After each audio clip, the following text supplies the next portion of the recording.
E36 fanatic, Steven here.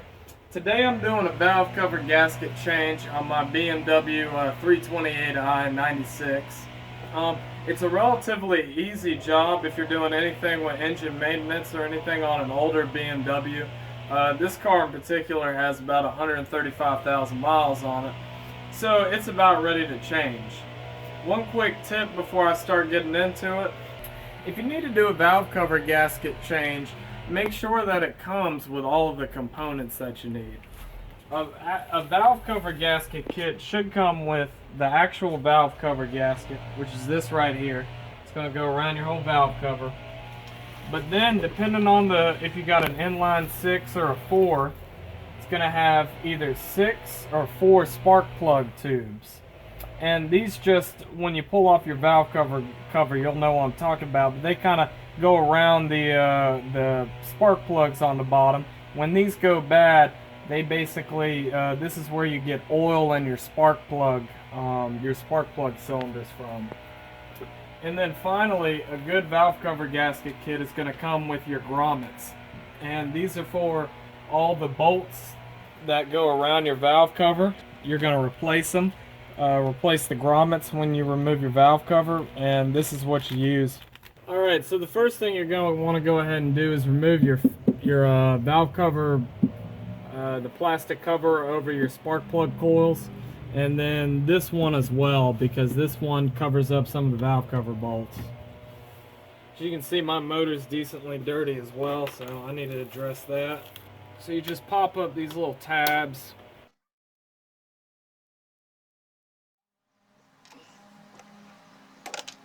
And unfortunately, these tabs tend to break, so. Okay, so then you're going to need to remove the bolts inside. They are 10 millimeters. Okay, so here's your fuel rail cover. And what I do with all the bolts and everything is I just line them all up for reassembly, make it easier on me. All right, move your oil fill. Hey guys, another little bit to watch for is these stupid little tabs that cover these bolts on the plastic covers. They tend to crack over time, and the pieces will crack and break into the space where your bolts are and your nuts, and sometimes that'll keep your ratchet from getting onto the nuts. Here comes the cold pack plastic cover. So first thing I'm gonna do, pop my plug back on. We won't have to mess with it again. We're gonna worry about our spark plug coils right here. So first thing you're gonna need is a screwdriver or some sort of flathead screwdriver device, and it's very easy to pull these off.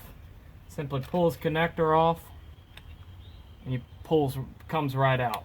So all you got to do, pull this up, and it pops right out. Pop all these connectors out.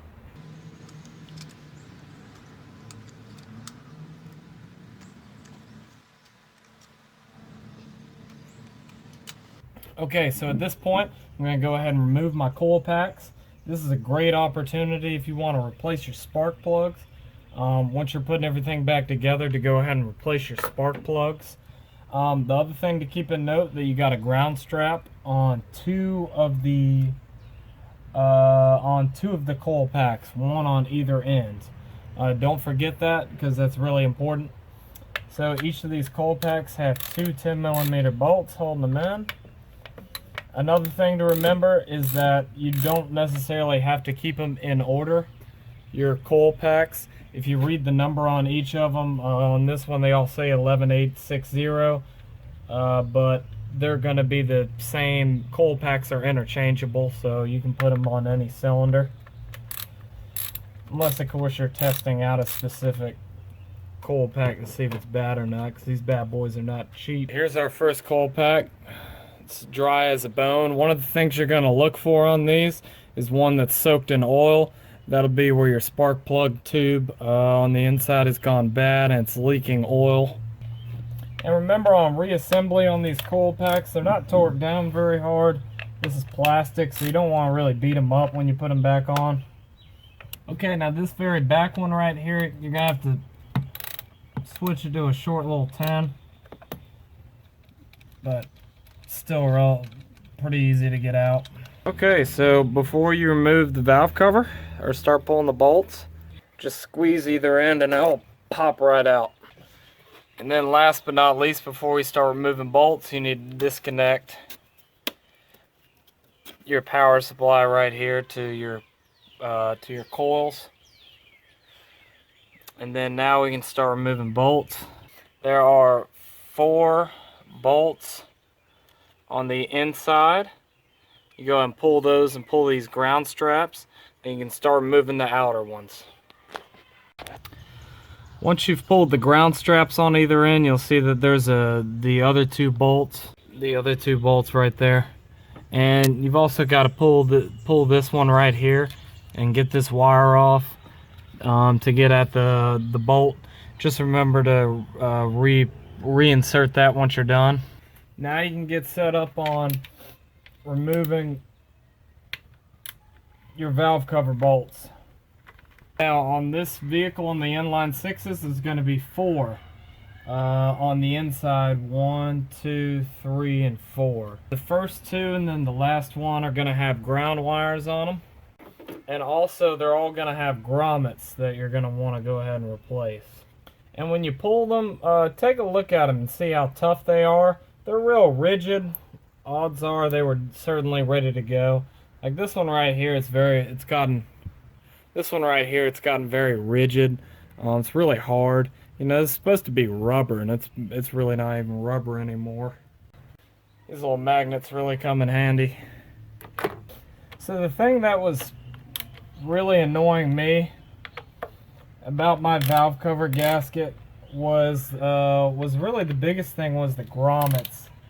These things tend to really leak from these grommets right here over time.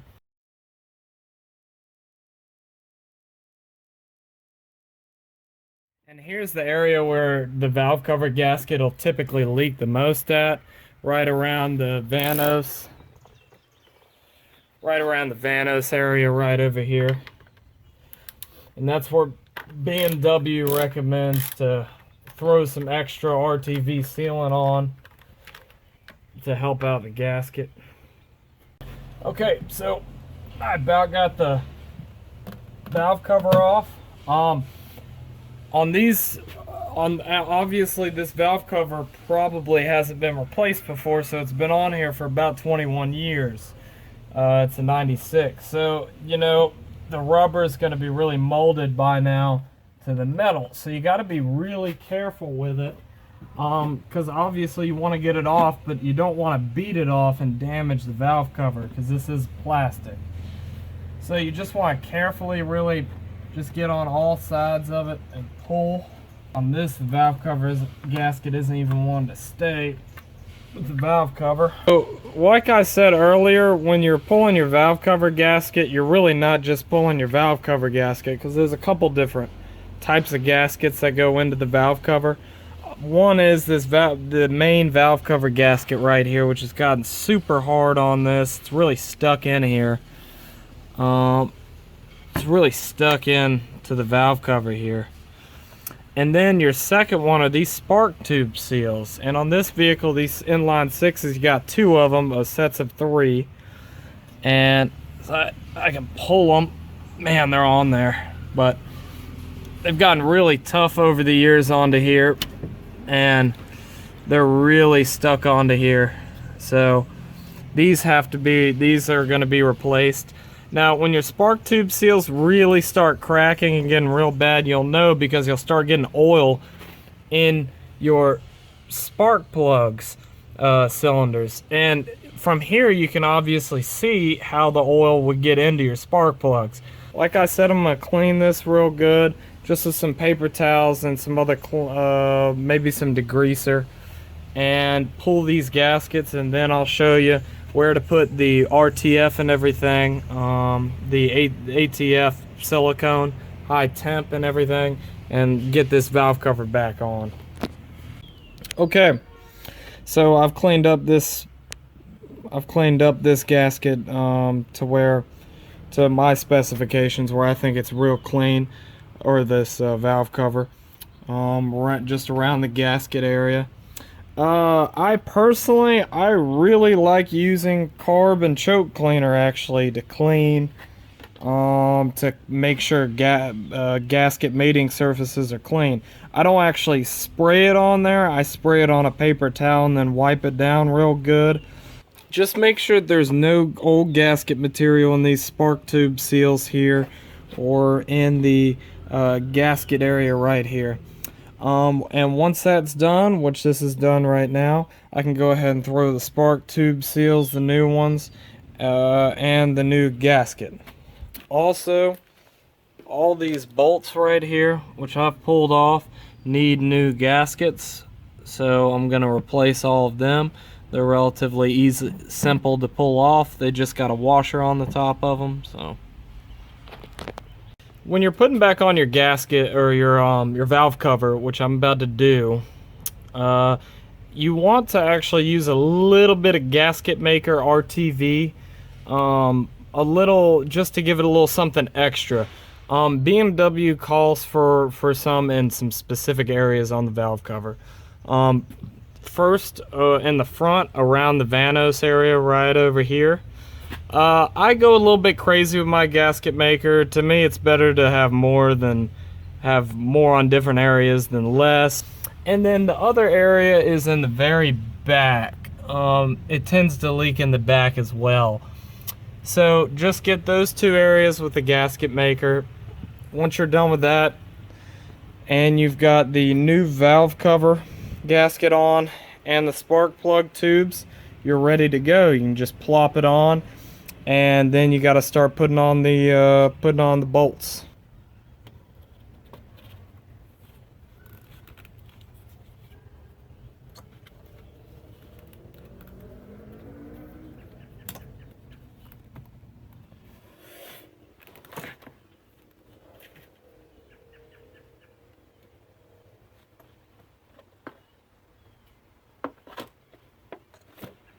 Okay, so now you're going to want to go ahead and put back in your ignition coils. Like I said, if you mixed them up a little bit, it doesn't matter because they're all the same anyways. The only thing you need to remember is your ground straps and where they went. There's one on this end and then one on this end. Then you have this center one right here. Unfortunately, in my case, I actually broke the end on this one, so I had to recrimp another connector onto the end of it. That's why you see that blue right there. So anyways, like I said, there's just two bolts that goes into each of these. Pull up your metal sleeve right here, and the connectors just pop right back into the ignition coils. Quick tip, make sure that your ground wires are going, when you plug it up to the spark coil, make sure it goes above the coil and not below. If you put it below, your coil is going to sit offset, and it will not run correctly, so make sure it goes above. This is also a good time to inspect your ignition coil boot. This right here, they sell them separately at the auto parts shops, and over time, especially if you've got oil getting into your spark plug cylinders, it'll basically inflate your spark plug, your ignition coil tube, and crack it and cause it to need to be replaced. So if you do have a valve cover gasket leaking into your spark plugs, there's a good chance that your ignition coil tube right here is going to be bad wherever the cylinder it's getting into. You don't want to torque these down too much, obviously. I just hand tighten them and then give them one turn with the ratchet, and that's it. Okay, last but not least, once you got your spark plug coils on, go ahead and throw your connector back on. And then make sure your oil cap's on. Then we're going to go ahead and throw in your, let me see, this looks like your crankcase hose, your oil crankcase hose. Put that back on. After you put back on the valve cover gasket, you're going to want to test it out, drive it around a little bit, just to make sure that everything's sealed up tight and everything. And once you've done that, and it's running good, then you know you're done.